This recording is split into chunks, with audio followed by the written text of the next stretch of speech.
আসসালামু আলাইকুম রহমতুল্লাহ। প্রিয় শিক্ষার্থীবৃন্দ, আমরা তোমাদেরকে বলেছিলাম যে আমরা ধারাবাহিকভাবে 5টি ক্লাস করব এবং 5টি ক্লাসে ইসলাম শিক্ষার 5টা অধ্যায়ের বেসিক কনসেপ্টস নিয়ে আলোচনা করব। আমরা ইতোমধ্যে তোমাদের সাথে 2টি ক্লাস শেয়ার করে ফেলেছি। আজ তৃতীয় পর্ব। এই পর্বে তোমরা যারা অংশগ্রহণ করেছো তোমাদেরকে টেকনিক পরিবারের পক্ষ থেকে আমি হুমায়ুন কবির অনেক অনেক স্বাগত এবং অভিনন্দন জানাচ্ছি। আমরা তৃতীয় অধ্যায় ইবাদত নিয়ে কথা বলবো। ইবাদতের প্রথমেই 2টা প্রকার, একটা হলো আল্লাহর হক আর একটা হলো বান্দার হক। যেটা আল্লাহর হক এটাকে বলা হয় হকুল্লাহ, আর যেটা বান্দার হক সেটাকে বলা হয় হকুল ইবাদ। আল্লাহর হককে বলা হয় হকুল্লাহ আর বান্দার হককে বলা হয় হকুল ইবাদ। আল্লাহর হক যেগুলো আল্লাহ এবং বান্দার মাঝে, যেমন সালাত মানে নামাজ, সাওম, রোজা, জাকাত, হজ, এখানে আমরা এই 3টা জিনিসের কোনো কিছুই উল্লেখ করিনি, শুধুমাত্র হজের ক্ষেত্রে ফরজ এবং ওয়াজিব উল্লেখ করে দিয়েছি। হজের ফরজ আর ওয়াজিব উল্লেখ করে দিয়েছি কারণ হলো হজ আমরা যাদের উপরে ফরজ হয় জীবনে একবার মাত্র করা হয়। এখন হজের ফরজ ওয়াজিব নিয়ে আমাদের ধারণাটা খুবই কম, আমাদের জানাশোনা খুবই কম, এই জন্য হজের ফরজ আর ওয়াজিব আমরা উল্লেখ করে দিয়েছি। তাহলে আলোচনা করছিলাম হকুল্লাহ বা আল্লাহর হক নিয়ে। আল্লাহর হকের 4টা মৌলিক ইবাদত আমরা এখানে উল্লেখ করেছি, আর সংজ্ঞা এখানে নাই, আমরা বলে দিয়েছি যে আল্লাহ এবং বান্দার মাঝে যেগুলো সম্পৃক্ত সেগুলো হলো হকুল্লাহ বা আল্লাহর হক। এরপরে আছে হকুল ইবাদ মানে বান্দার হক, যেগুলো এক বান্দার সাথে আর এক বান্দার, একজন মানুষের সাথে আর একজন মানুষের সম্পৃক্ততা। যেমন নিকটাত্মীয়ের হক, আমার একজন আত্মীয়ের প্রতি আমার কি অধিকার আছে, আমার উপরে তার কি অধিকার। দূরাত্মীয়ের হক, প্রতিবেশীর হক, এটা খুবই গুরুত্বপূর্ণ একটা জিনিস ইসলামের কাছে, যে প্রতিবেশীর প্রতি আরেকজন প্রতিবেশীর কি অধিকার। এরপরে দেশবাসীর হক, শাসক ও শাসিত, যে রাজা এবং প্রজা উভয় শ্রেণীর কার কি হক, সাধারণ মুসলমানের হক, অভাবী ব্যক্তির হক, অমুসলিমের হক, এগুলো হলো হকুল ইবাদ বা বান্দার হক। তাহলে আমরা বলছিলাম তৃতীয় অধ্যায় ইবাদত, শুরুতেই ইবাদত হলো 2 প্রকার, একটা হলো হকুল্লাহ মানে আল্লাহর হক, আর একটা হলো হকুল ইবাদ মানে হলো বান্দার হক। হকুল্লাহ আল্লাহর হক যেমন সালাত, সাওম, জাকাত, হজ ইত্যাদি, যেগুলো আল্লাহ এবং বান্দার মাঝে সম্পৃক্ত। আর হকুল ইবাদ যেগুলো বান্দার হক, নিকটাত্মীয়, দূরাত্মীয়, প্রতিবেশী, দেশবাসী, শাসক শাসিত, সাধারণ মুসলমান, অভাবী এবং অমুসলিমদের হক। এগুলো নিয়ে ইবাদতের 2টা ব্যাপার নিয়ে আমরা আলোচনা করলাম। এখন এখানে ইবাদতের একটা সংজ্ঞা আমরা উল্লেখ করছি, যে দৈনন্দিন জীবনের সকল কাজকর্মে আল্লাহ তাআলার বিধিবিধান মেনে চলাকে ইবাদত বলা হয়। আমার দৈনন্দিন জীবনে যত কাজকর্ম আছে, সকালে ঘুম থেকে ওঠার পর থেকে রাত্রে ঘুমাতে যাওয়া পর্যন্ত এবং ঘুম, সম্পূর্ণটাই যেখানে আল্লাহর যেই হুকুম আছে সেইটা সেখানে মেনে চলার নাম হলো ইবাদত। তাহলে ইবাদতের সঙ্গে আমরা বললাম শাব্দিক অর্থ তো দীনতাহীনতা প্রকাশ করা, আর দৈনন্দিন জীবনের সব কাজকর্মে আল্লাহ তাআলার বিধিবিধান মেনে চলা, রাসূলুল্লাহ সাল্লাল্লাহু আলাইহি সাল্লামের সুন্নাহ অনুযায়ী করা, এটা হলো ইবাদত। এরপরে হলো মালিক শ্রমিক সম্পর্ক। পৃথিবীতে আমরা সবাই কেউ হয়তো দায়িত্বশীল, কেউ তার দায়িত্বে কাজ করি। যারা দায়িত্বশীল তারা মূলত মালিকের ভূমিকায় থাকেন, যারা কাজ করি তারা শ্রমিকের ভূমিকায় থাকে। তো মালিক আর শ্রমিকের মধ্যে কি সম্পর্ক থাকবে? বলা হচ্ছে অন্ন, বস্ত্র, বাসস্থান, শিক্ষা ও চিকিৎসা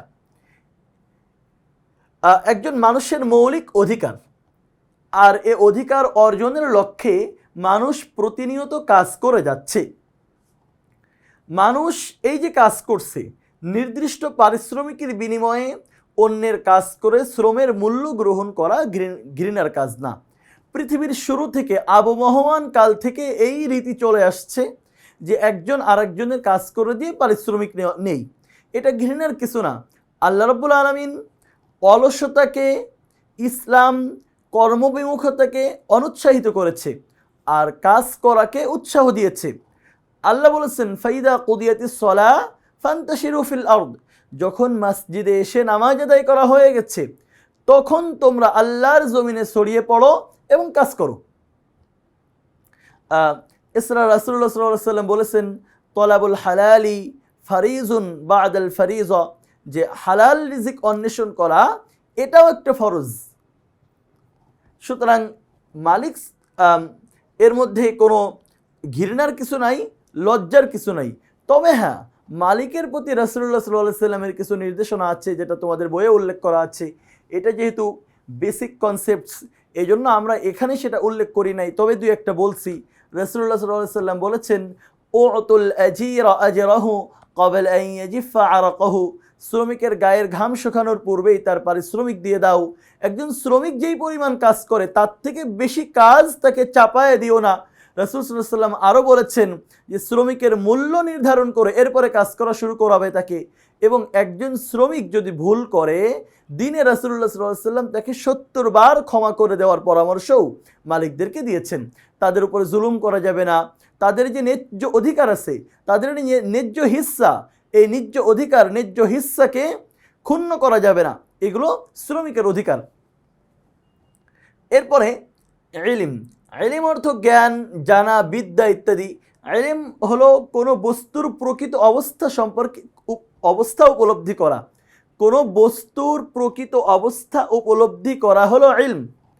প্রতিটি মুসলিম কার আনুগত্য করবে, কিভাবে করবে, কার নিকট আত্মসমর্পণ করবে, কিভাবে আত্মসমর্পণ করবে, ইলম ব্যতীত তা জানা যায় না। একজন মুসলিম ব্যক্তি সে কার কাছে মাথা নত করবে, কার কাছে মাথা নত করবে না, সে পীরের দরবারে গিয়ে মাথা নত করবে নাকি আল্লাহর কাছে গিয়ে মাথা নত করবে, সে পূজা করবে নাকি ইবাদত করবে, সে মূলত কি করবে, কার কাছে গিয়ে ইবাদত করার কথা, তার প্রশংসা পাওয়ার একমাত্র যোগ্য ব্যক্তি কি, এই সব কিছু বোঝার জন্য যে জিনিসটার প্রয়োজন সেটা হলো ইলম বা জ্ঞান। জ্ঞানের মাধ্যমে সে জানতে পারবে আল্লাহর ইবাদত কিভাবে করতে হয়। জ্ঞানের মাধ্যমে একজন মুসলিম জানতে পারবে কার কাছে আমি মাথা নত করতে পারবো। জ্ঞানের মাধ্যমে একজন মুসলিম জানতে পারবে আমি কিভাবে শিরিক থেকে বেঁচে থাকতে পারবো। জ্ঞানের মাধ্যমে একজন মুসলিম জানতে পারবে আমি কিভাবে তাওহীদবাদী হতে পারবো। এটা হলো ইলমের উদ্দেশ্য। ইলমকে বা জ্ঞানকে আমরা এখানে দুই ভাগে বিভক্ত করেছি। একটা হলো দ্বীনি ইলম বা ধর্মীয় জ্ঞান, কোরআন, হাদিস, ফিকহ, তাফসির ইত্যাদি। আর একটা হলো পার্থিব জ্ঞান, সাহিত্য, বিজ্ঞান ইত্যাদি। এই দুইটাই আবার এটাকে আবার অন্য দুইটা ভাগে বিভক্ত করা যায়। একটা হলো গ্রহণীয় জ্ঞান আর একটা বর্জনীয় জ্ঞান। গ্রহণীয় জ্ঞান যেটা গ্রহণ করা যায়, যেটা গ্রহণ করা লাগবে, যেটা আমাদের জন্য ভালো। এই যে উপরের যে দুইটা গেছে, দ্বীনি জ্ঞান এবং দুনিয়াবি জ্ঞান, এই দুইটাই গ্রহণীয়। আর একটা হলো বর্জনীয়। একজন শিখলো যে কিভাবে নেশা করতে হয়, এটাও তো একটা শেখার, কিন্তু এটা তো শেখা যাবে না, এটা বর্জনীয় জ্ঞান। তাহলে জ্ঞানকে আমরা দুই ভাগে বিভক্ত করছি। প্রথমে বলছি যে একটা হলো ধর্মীয় জ্ঞান আর একটা পার্থিব জ্ঞান, আর একটা হলো গ্রহণীয় জ্ঞান, বর্জনীয় জ্ঞান। আর ধর্মীয় জ্ঞান এবং পার্থিব জ্ঞান এই দুইটাই গ্রহণীয়। আর বর্জনীয় জ্ঞান মানে যেগুলো মানুষকে খারাপের দিকে উৎসাহিত করে, খারাপের দিকে উদ্বুদ্ধ করে, এটা বর্জনীয় জ্ঞান। এরপরে শিক্ষার্থীর বৈশিষ্ট্য, যে নিয়মিত পড়ালেখা করে, শেখার প্রতি আগ্রহী ও যত্নশীল থাকে, তাকে শিক্ষার্থী বলা হয়। শিক্ষার্থীর বৈশিষ্ট্য সম্পর্কে যারা শিক্ষক তাদের থেকে যারা শিক্ষার্থী এরা আরও বেশি ভালো জানে। মানে এত পরিমাণে শিক্ষকরা শিক্ষার্থীদেরকে বলে যে শিক্ষার্থীদেরকে এই করতে হবে, এই করতে হবে। এখন তাদের অনেকগুলো মুখস্থ হয়ে গেছে, তাদেরকে যদি নিয়ে এসে বসায় দেওয়া হয় যে শিক্ষার্থীদের সামনে তুমি বলো যে শিক্ষার্থীর কী কী বৈশিষ্ট্য, সে অনেকগুলো বলতে পারবে। কিন্তু যখন তার নিজের জীবনে দেখা হয় যে একজন শিক্ষার্থীর কোন কোন বৈশিষ্ট্য তোমার মধ্যে আছে, তখন দেখা যাবে অনেকগুলোই তার মধ্যে নাই। তো যে নিয়মিত পড়াশোনা করে, শেখার প্রতি আগ্রহী, যত্নশীল, হয়তো পড়াশোনা সে এই কারণে করে যে পড়াশোনা না করলে তো হবে না, আব্বু আম্মু কী করবে, না, তাকে শিক্ষার্থী বলা হবে না। যে আগ্রহী এবং যত্নশীল তাকেই মূলত শিক্ষার্থী বলা হয়। বইয়ে শিক্ষার্থীর অনেকগুলো গুণাবলী দেওয়া আছে, একটু দেখে নিবা। শিক্ষকের গুণাবলী, যিনি আমাদের শিক্ষা দেন তিনি শিক্ষক। পৃথিবীতে সবচাইতে সম্মান ও মর্যাদার পেশা হলো শিক্ষকতা করা। দেখো, এই দুনিয়ার সবচেয়ে শ্রেষ্ঠ মানুষ কে ছিলেন? আল্লাহ রসুল হযরত মুহাম্মদ সাল্লাল্লাহু আলাইহি ওয়াসাল্লাম।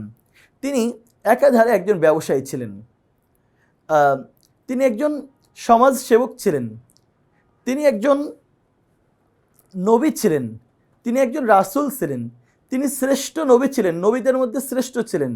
রাসূলদের মধ্যে শ্রেষ্ঠ ছিলেন, তার উপরে শ্রেষ্ঠ কিতাব আল কোরআন অবতীর্ণ হয়েছে। এবং ওনার যখন 53 বছর বয়স, উনি যখন মক্কা থেকে মদিনায় হিজরত করে গিয়েছেন, এরপরে উনি মদিনা নামক একটা রাষ্ট্রের রাষ্ট্রপতি হয়েছেন এবং পদাধিকার বলে প্রধান বিচারপতি হয়েছেন। মানে অনেকগুলো সম্মানের পরিচয় ওনার কাছে ছিল। এরপরে যখন রাসূল সাল্লাল্লাহু আলাইহি সাল্লাম নিজের পরিচয় দিয়েছেন, কেউ যখন ওনাকে জিজ্ঞেস করেছেন আপনি কে, উনি বলেছেন ইন্নামা বুইস্তু মুআল্লিমান, আমাকে শিক্ষক হিসেবে পাঠানো হয়েছে। একজন আন্তর্জাতিক পরিমণ্ডলের ব্যবসায়ী, একজন সমাজসেবক, একজন শ্রেষ্ঠ নবী, একজন শ্রেষ্ঠ রাসূল, দুনিয়ার শ্রেষ্ঠ মানুষ, একজন রাষ্ট্রপ্রধান, একজন প্রধান বিচারপতি, তার কাছে জিজ্ঞাসা করা হচ্ছে যে আপনি কে? তখন তিনি বলছেন ইন্নামা বুইস্তু মুআল্লিমান, আমাকে শিক্ষক হিসেবে পাঠানো হয়েছে। এজন্যই বলা হচ্ছে যে পৃথিবীর সবচাইতে সম্মান আর মর্যাদার পেশা হলো শিক্ষকতা। বইয়ে শিক্ষকতার অনেকগুলো গুণাবলী দেওয়া আছে, একটু দেখে রাখবা। যেহেতু এটা বেসিক কনসেপ্টের ক্লাস, এই জন্য আমরা বিস্তারিত আলোচনা এখানে করছি না। ছাত্র এবং শিক্ষক সম্পর্ক, পিতা মাতা, আমরা ছাত্রও জেনে আসলাম, শিক্ষার্থী শিক্ষকও জেনে আসলাম।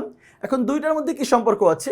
পিতা মাতা সন্তানকে জন্ম দিয়ে শুধু লালন পালন করেন, পক্ষান্তরে শিশুদেরকে প্রকৃত মানুষ রূপে গড়ে তোলেন একজন শিক্ষক। শিক্ষক পরম ভক্তি ও শ্রদ্ধার পাত্র।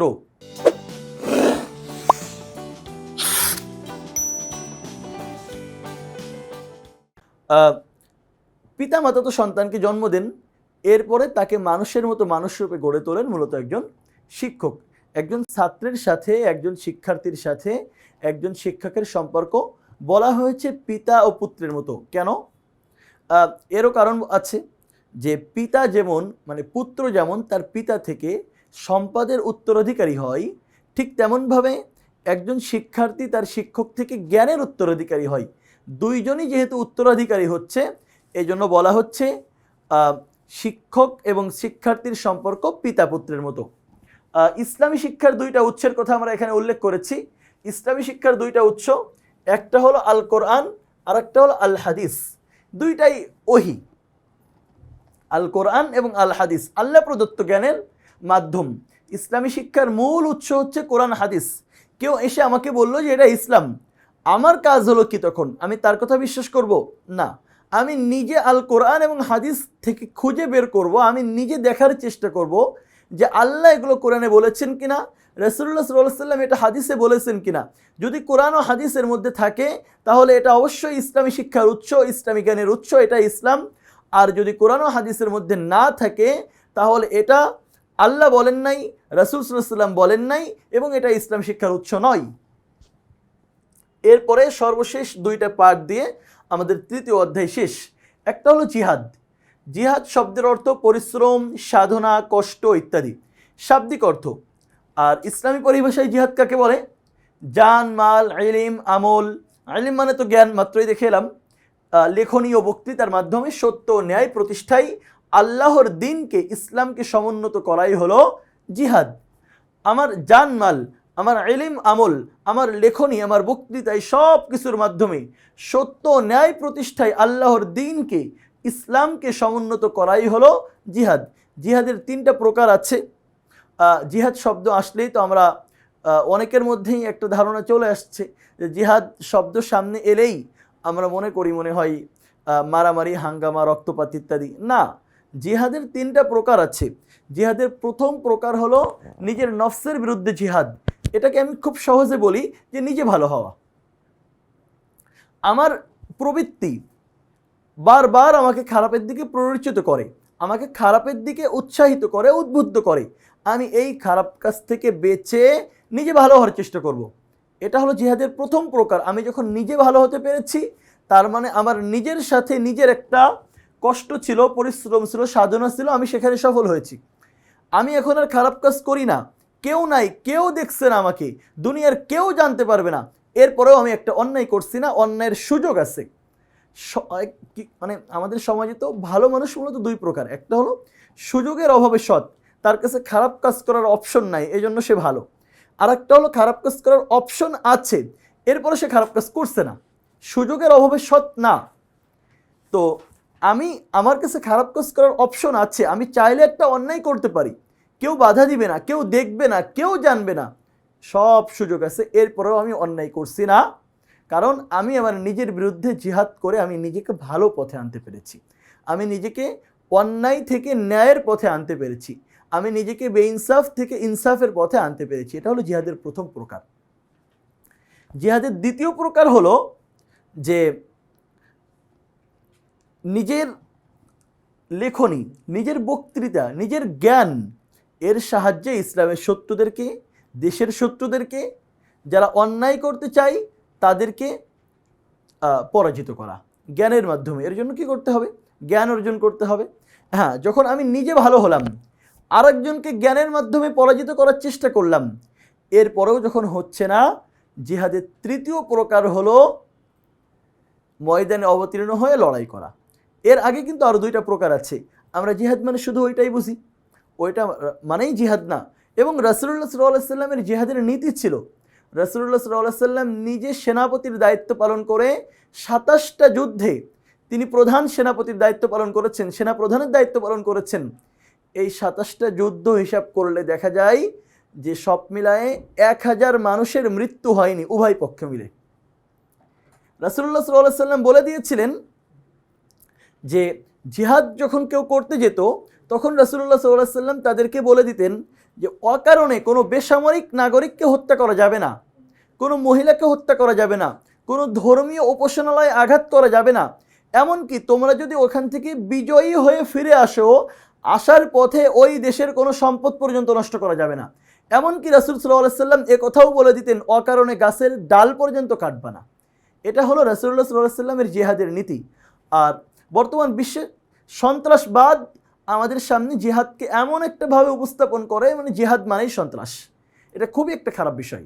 রাসূলুল্লাহ সাল্লাল্লাহু আলাইহি সাল্লামের জিহাদের নীতি কোনোভাবেই সন্ত্রাসের সাথে যায় না, বরং সন্ত্রাসকে দমন করার জন্য রাসূলুল্লাহ সাল্লাল্লাহু আলাইহি সাল্লাম যেই যুদ্ধ করেছিলেন এই যুদ্ধকেই মূলত বলা হয় জিহাদ। আশা করি বুঝতে পেরেছ। জিহাদের 3টে প্রকার আছে, সেটা তোমাদের সাথে বললাম। এরপরে আমাদের তৃতীয় অধ্যায়ের সর্বশেষ পাঠ, জিহাদ ও সন্ত্রাসবাদ। মানুষকে সত্যনিষ্ঠ ও নৈতিক গুণে গুণান্বিত করাও জিহাদের উদ্দেশ্য। মানুষকে সত্যনিষ্ঠভাবে পরিচালিত করা, নৈতিক গুণে গুণান্বিত করা, এটাও জিহাদের উদ্দেশ্য। অপরদিকে সন্ত্রাসবাদ বলতে আমরা কি বুঝি? জঙ্গি, বোমাবাজি, এরপরে অকারণে মানুষকে হত্যা করা, বিভিন্ন গোপন আস্তানায় গিয়ে একটা জাতির বিরুদ্ধে, দেশের বিরুদ্ধে ষড়যন্ত্র করা, এগুলো হলো সন্ত্রাসবাদ। পার্থিব কোনো স্বার্থ, দুনিয়ার কোনো স্বার্থ লাভের আশায় বিশৃঙ্খলা করা, তাণ্ডব লীলা করা, একটা দেশকে দখল করার জন্য সেই দেশের অকারণে বেসামরিক নাগরিককে, শিশুদেরকে, বাচ্চাদেরকে হত্যা করা, তাণ্ডব লীলা সৃষ্টি করা, জনসাধারণের মনে আতঙ্ক সৃষ্টি করা, তাদের ক্ষতি করা, এটা হলো সন্ত্রাসবাদ। জিহাদের সাথে সন্ত্রাসবাদের কোনো সম্পর্ক নাই, বরং সন্ত্রাসবাদকে নির্মূল করার জন্য পৃথিবীতে যেটা আসছে সেটা হলো জিহাদ। আর আজকের পৃথিবী যারা সন্ত্রাসী, যারা টেরোরিস্ট, তারা এই জিহাদকে সন্ত্রাস হিসেবে মানুষের সামনে উপস্থাপন করে, অথচ জিহাদ মূলত আসছে সন্ত্রাসকে নির্মূল করার জন্য। আশা করি বুঝতে পেরেছো। তাহলে তৃতীয় অধ্যায়ের বেসিক আলোচনার মধ্যে আমরা কি কি বললাম? আমরা প্রথমেই বলেছি ইবাদতের 2টা প্রকার, একটা হলো আল্লাহর হক, একটা বান্দার হক। আল্লাহর হককে আমরা উপস্থাপন করেছি হকুল্লাহ বলে, আর বান্দার হককে আমরা হকুল ইবাদ বলে। আল্লাহর হকের অনেকগুলো এখানে উল্লেখ করা হয়েছে, বান্দার হকের অনেকগুলো এখানে উল্লেখ করা হয়েছে। এরপর ইবাদত কাকে বলে আমরা বলেছি, শাব্দিক অর্থ দীনতাহীনতা প্রকাশ করা, আর দৈনন্দিন জীবনের সকল কাজকর্মে আল্লাহ তাআলার বিধিবিধান মেনে চলাকে ইবাদত বলা হয়। মালিক শ্রমিকের সম্পর্কের মধ্যে আমরা মালিকের অধিকারের কথা বলেছি, শ্রমিকের অধিকারের কথা বলেছি, শ্রমিকের প্রতি মালিকের কি দায়িত্ব আছে সেটা নিয়ে আমরা কথা বলেছি। ইলম অধ্যায়ের মধ্যে আমরা ইলম কাকে বলে, কোনো কিছু জানা, এর প্রয়োজনীয়তা কি, ইলমকে কয় ভাগে বিভক্ত করা যায়, কোনটা দুনিয়াবি, কোনটা আখেরাতি, এবং কোনটা গ্রহণ করা যায়, বর্জন করা যায়, সেগুলো নিয়ে কথা বলেছি।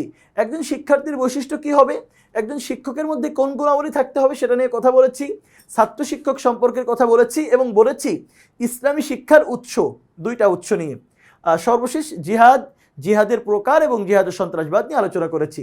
এগুলো ছিল তৃতীয় অধ্যায়ের একদম বেসিক ধারণা রাখার জন্য যেই জ্ঞানগুলো দরকার, যে আলোচনাগুলো তোমাদেরকেও দরকার ছিল। তৃতীয় অধ্যায়ের অন্যান্য সিকিউ, এমসিকিউ, এগুলো নিয়ে আমরা অন্যান্য ক্লাসে কথা বলেছি। আজকের ক্লাসটা এবং এই যে বলেছি তোমাদেরকে ধারাবাহিকভাবে 5টা ক্লাস করব, এটা শুধুমাত্র বেসিক কনসেপ্টস। পরবর্তী ক্লাস 4র্থ অধ্যায়ে তোমাদের সাথে আবার দেখা হবে। সেই পর্যন্ত সবার জন্য অনেক অনেক শুভকামনা। আল্লাহ হাফেজ। আসসালামু আলাইকুম ওয়া রাহমাতুল্লাহ।